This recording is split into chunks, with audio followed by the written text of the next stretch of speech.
करेंगे धमकी भरा मेल, कौन रच रहा है खेल। जी हां, बात करेंगे देश की राजधानी दिल्ली की, जहां एक धमकी भरे ईमेल से हड़कंप मच चुका है। यह ईमेल गया है राजधानी के स्कूलों को, जहां एक या दो नहीं बल्कि 40 स्कूलों को ईमेल के जरिए बम से उड़ाने की धमकी मिली है। रिपोर्ट्स के मुताबिक इसमें Mother Mary School, British School, Salwan Public School, Cambridge School शामिल है। एहतियात के तौर पर सभी स्कूल से बच्चों को वापस घर भेज दिया गया है। बताया यह भी जा रहा है कि धमकी ईमेल के जरिए दी गई है और मेल भेजने वालों ने बम विस्फोट न करने के बदले 30,000 अमेरिकी डॉलर मांगे हैं। अब यह पहला मौका नहीं है जब दिल्ली के स्कूलों को बम से उड़ाने की धमकी मिली है। इससे पहले भी मई 2024 में भी 150 से ज्यादा स्कूलों में बम धमाके की धमकी से जुड़े ईमेल आए थे और अब इस पर राजनीति पूरी तरीके से शुरू हो गई है। लेकिन सबसे बड़ा सवाल यही है कि धमकी भरे ईमेल का खेल कौन रच रहा है। इसी पर करेंगे आज हम बात, लेकिन उससे पहले इस पूरे मुद्दे पर मनीष सिसोदिया, जो आम आदमी पार्टी के नेता हैं, उन्होंने क्या कुछ कहा, सुनवाते हैं। पूरी दिल्ली में दहशत का माहौल बना रखा है भारतीय जनता पार्टी ने। Total law and order failure है अमित शाह जी का। गृह मंत्री होने के नाते उनको ये जिम्मेदारी लेनी चाहिए कि जिस राजधानी में वो गृह मंत्री के रूप में बैठे हैं देश की, दिल्ली में चारों तरफ व्यापारियों से रंगदारी वसूली जा रही है। चारों तरफ बदमाश खुलेआम पिस्टल लहराते हुए फायरिंग करते हुए घूम रहे हैं। रोज घटनाएं हो रही हैं इस तरह की, और अब हमारे बच्चे भी सुरक्षित नहीं हैं। आज जिन स्कूलों में बम की धमकी आई है उसमें बीजेपी वालों के भी बच्चे पढ़ रहे हैं।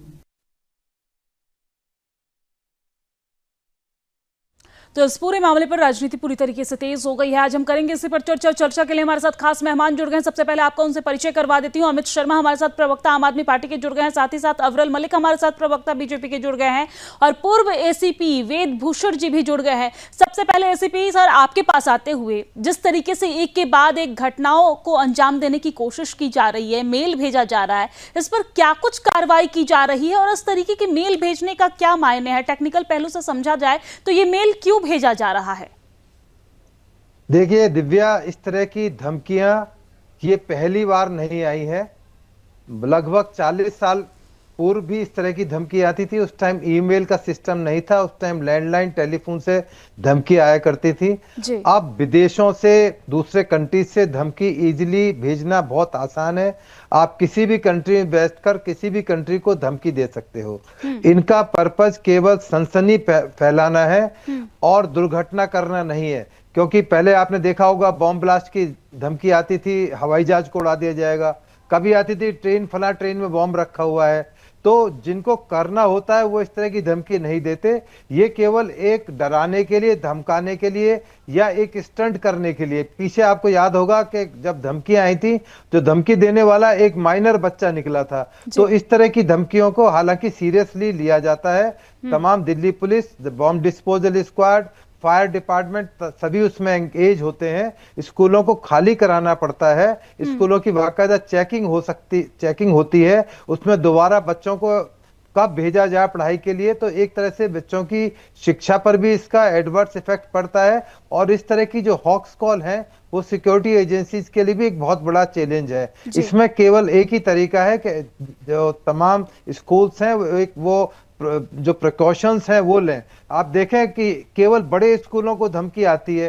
कभी आपने नोट किया है कि कभी आम जो सरकारी स्कूल हैं या कॉरपोरेशन के स्कूल हैं वहां पर धमकी दी जाए? उनका पर्पज ये है कि बड़े स्कूल की यदि धमकी दी जाएगी तो उसका मैसेज तमाम हिंदुस्तान में, पूरी दुनिया में जाएगा कि इस तरह की धमकियां, बॉम्ब से उड़ाने की धमकियां आ रही हैं। तो इनका पर्पज केवल धमकाना है, एक डरावना माहौल पैदा करना है। और राजनीतिक पार्टी, इनका तो काम है ऐसे मौकों पर अपनी रोटी सेकना। अभी आप मनीष सिसोदिया का दिखा रही थी, उनकी तो पार्टी के नरेश वालियान खुद एक्सटॉर्शनिस्ट हैं। विदेशों से वो पैसा इकट्ठा करते हैं, धमकियां इकट्ठी करके पैसा इकट्ठे करते हैं। तो इस तरह उनकी तो पार्टी ही आपराधिक पार्टियों का एक गठजोड़ और अड्डा बन चुकी है। ऐसे में वो अपनी रोटी सेक रहे हैं क्योंकि इलेक्शन बहुत नजदीक है और 25 तारीख से तमाम कोड ऑफ कंडक्ट लग जाएंगे। तो उससे पहले जितनी वो सनसनी इस तरह की चीजों को लेकर पैदा कर सकते हैं, लोगों को डरा सकते हैं कि हमारी सरकार आएगी तो हम दिल्ली में बिल्कुल रामराज्य बना देंगे और कोई अपराध नहीं होगा।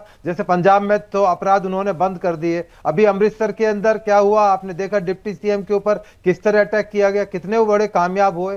वो महिला सम्मान की बात करते हैं, घर में उनकी सीएम के आवास पर स्वाति माल जैसी महिलाओं को पीटा जाता है। ये उनके अपने राजनीतिक उद्देश्य हो सकते हैं, परंतु जहां तक बॉम्ब जो थ्रेट कॉल है इनको दिल्ली पुलिस बहुत सीरियसली लेती है। तमाम इन्वेस्टिगेशन की जाती है, कॉल कहां से ओरिजिनेट हुई, उनके खिलाफ तमाम जितने कानून है, कठिन से कठिन जो उनके खिलाफ धाराएं हैं, आईटी एक्ट की धाराएं हैं और तमाम जो थ्रेट से रिलेटेड नया जो कानून है भारतीय न्याय संहिता, जी कहीं ना कहीं इस मामले को गंभीरता से लेने भी चाहिए और इस पर कहीं ना कहीं कार्रवाई भी करनी चाहिए, लेकिन राजनीति करना कहां तक सही है ये भी हम बात करेंगे। अमित शर्मा भी हमारे साथ लगातार जुड़े हुए हैं, आम आदमी पार्टी के प्रवक्ता। अमित शर्मा, आपके पास आते हुए इस पूरे मामले पर कार्रवाई की जरूरत है। ठीक है, अमित शर्मा शायद हमारे साथ नहीं जुड़ पाए हैं, फिर से उनसे संपर्क करने की कोशिश करेंगे। अवरल मलिक हमारे साथ जुड़े हुए हैं, बीजेपी के प्रवक्ता है। अवरल मलिक जी, आपके पास आते हुए, आम आदमी पार्टी का आरोप है कि बीजेपी जो है वो दिल्ली में माहौल को खराब कर रही है, लोगों को डरा रही है, धमका रही है, तमाम तरह के आरोप आपके ऊपर लग रहे हैं। जी नहीं, देखिए मैंने सुना किस प्रकार से मनीष सिसोदिया जी हमें ज्ञान देने का कार्य कर रहे थे और ये कौन लोग हैं, आम आदमी पार्टी के कौन लोग हैं वो सबको मालूम है। ये झूठ बोलने में माहिर हैं और ये जनता के पैसे को लूटकर अपनी जेब भरने में माहिर हैं। ये स्वार्थी लोग हैं, जनता का अपमान करने वाले लोग हैं, भ्रष्टाचार को बढ़ावा देने वाले लोग हैं और उसके साथ साथ दिल्ली में दंगे कराने का काम किसने किया था वो भी मनीष सिसोदिया जी को बता देना चाहिए था कि इन्हीं के पार्षद ताहिर हुसैन ने किया था। उस विषय पर ये कुछ नहीं बोलेंगे। और जिस प्रकार से पूर्व उप मुख्यमंत्री बादल जी के ऊपर गोली चलाने की घटना सामने आई पंजाब के भीतर, उस विषय पर भी इन्हें कुछ स्पष्टीकरण प्रदान करना चाहिए था। पंजाब के अंदर किस प्रकार की घटनाएं घटित होती हैं, सिद्धू मूसेवाला जी की दिन दहाड़े गोलियां मारकर हत्या कर दी जाती है, उस विषय पर न अरविंद केजरीवाल जी बोलते हैं, न मनीष सिसोदिया जी बोलते हैं। पंजाब की लॉ एंड ऑर्डर खराब है, उस विषय पर भगवंत मान नहीं बोलते हैं। तो आखिर ये क्या चल रहा है वो जनता। लेकिन अवरल जी, यहाँ पर आरोप आपके ऊपर लग रहा है, आरोप लग रहा है कि भारतीय जनता पार्टी जो है, या फिर यूं कह ले कि केंद्र जो है वो दिल्ली की जो कानून व्यवस्था है वो देखती है, लेकिन यहाँ की कानून व्यवस्था बिल्कुल लचीले है। इससे पहले अभी हमने देखा था कि किस तरीके से अरविंद केजरीवाल दिल्ली की कानून व्यवस्था को लेकर गृह मंत्री अमित शाह को घिरते नजर आए, और अब जब इस तरह के मामले सामने आ रहे हैं तो भी सवाल आपके ऊपर, आपकी सरकार के ऊपर उठ रहा है। इस पर आप क्या कहेंगे? जी नहीं, देखिए जो आज का ये मामला सामने आया है, जो घटना सामने आई है, निश्चित रूप से इसमें जांच होगी। जांच के बाद कौन सामने आएगा, किस संगठन के द्वारा ये घटना घटित की गई है, एक प्रकार से ईमेल भेजी गई है, किस संगठन का नाम सामने आता है, किस व्यक्ति का नाम सामने आता है, कौन ग्रुप सामने आता है, उसके आधार पर निश्चित रूप से कठोरतम कार्रवाई की जाएगी। उसमें किसी प्रकार का कोई दो राय नहीं है। लेकिन जो राजनीतिक रोटियां सेकने का काम किया जा रहा है, भय का माहौल बनाने का कार्य आम आदमी पार्टी के द्वारा किया जा रहा है, ये बहुत दुखद है, निंदनीय है और जनता निश्चित रूप से वोट की चोट करके इन्हें जवाब देगी। ये हार रहे हैं, इसीलिए इनकी बौखलाहट है और बौखलाहट को एक केवल और केवल प्रदर्शित करने का कार्य कर रहे हैं। मीडिया के माध्यम से उलझुल बयान देकर इन्हें भ्रष्टाचार के विषय पर बोलना चाहिए, यमुना सफाई घोटाले के विषय पर बोलना चाहिए, ऑक्सीजन घोटाले के विषय पर बोलना चाहिए, स्ट्रीट लाइट घोटाले के विषय पर बोलना चाहिए, शराब घोटाले के विषय पर बोलना चाहिए।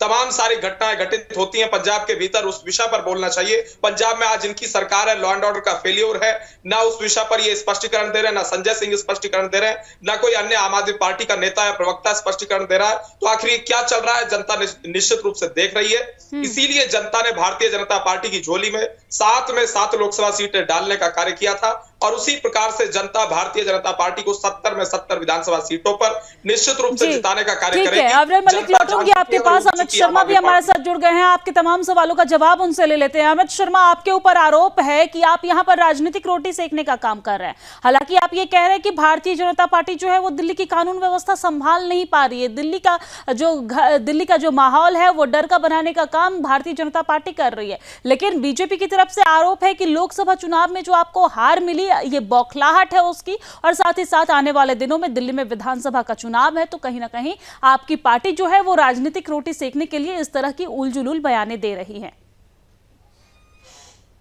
देखिए दिव्या जी, भारतीय जनता पार्टी एक ऐसी पार्टी बन गई है जो कानून को उल्लंघन करके और सारे लॉ एंड ऑर्डर को कैंसिल करके अपना काम करती है। उत्तर प्रदेश के अंदर इतनी आतंक मचा रखी है। एक आतिक अहमद मारते हैं और 3-3 आतिक सर, आप उत्तर प्रदेश पे नहीं जाइए, दिल्ली पे बात कीजिए, बेहतर होगा। उत्तर प्रदेश में आपका कोई अस्तित्व नहीं है, दिल्ली पे ही आइए सर।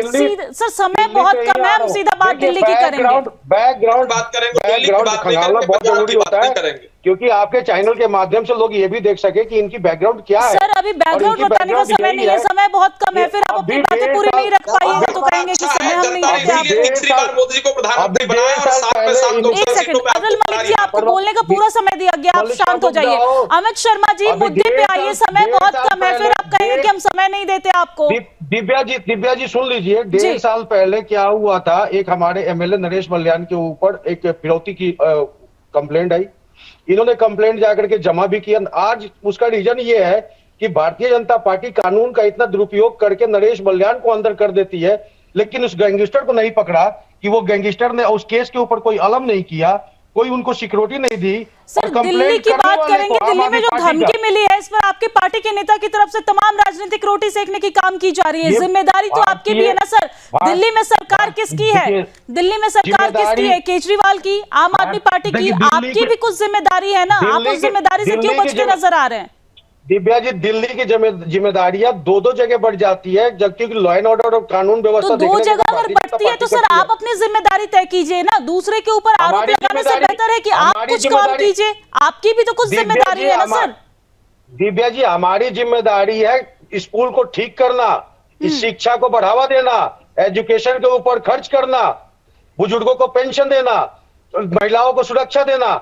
लेकिन ये सुरक्षा का काम करने का काम भारतीय जनता पार्टी, गृह मंत्री अमित शाह जी का भी एक उनका दायित्व बनता है कि इस दिल्ली का कानून व्यवस्था किस तरीके से ठीक करा जाए और कंप्लेंट करने वाले को जेल के अंदर नहीं डाला जाए, जो धमकी दे रहा है उसको जेल के अंदर डाला जाए। इन्होंने तो कंप्लेंट करने वाले को जेल में डाल देते हैं और साहब कहते हैं कि तुम ऑर्गेनाइज टीम चला रहे हो। मकोका लगाया अभी नरेश मल्यान के ऊपर, क्या मतलब है आपका? आप कानून का दुरुपयोग कर रहे हो, आप उपयोग तो कर ही नहीं। सर आप यहाँ नरेश मल्यान का एडवोकेट बन के मत बैठिए, आप आम आदमी पार्टी के नेता है, प्रवक्ता है, आप आम आदमी पार्टी की बात कीजिए। मनीष सिसोदिया चुनाव से पहले जो इस तरीके का माहौल बनाने की कोशिश कर रहे हैं, आपके नेता लगातार बीजेपी पर हमलावर है। क्या दिल्ली में 2025 में जो चुनाव होने वाला है विधानसभा का, आपका मुद्दा यही रहेगा? आप अपनी जो उपलब्धियां हैं वो गिनवाएंगे या फिर भारतीय जनता पार्टी को घेरने का काम करेंगे? देखिए, हमारी उपलब्धियां जो थी, शिक्षा देने का है, बुजुर्गों का सम्मान करने का, महिलाओं को सुरक्षा देने का है, महिलाओं दिल्ली का बिजली, पानी, स्वास्थ्य, शिक्षा सबके ऊपर काम करने का, और निरंतर प्रयास के अनुसार हम ये काम करने में बिल्कुल सफल है। और विफल कानून व्यवस्था कर दी है कि आज स्कूलों में, जिस स्कूल में अच्छी शिक्षा की व्यवस्था अरविंद केजरीवाल जी ने की है, उस स्कूल में धमकियां आने लगी।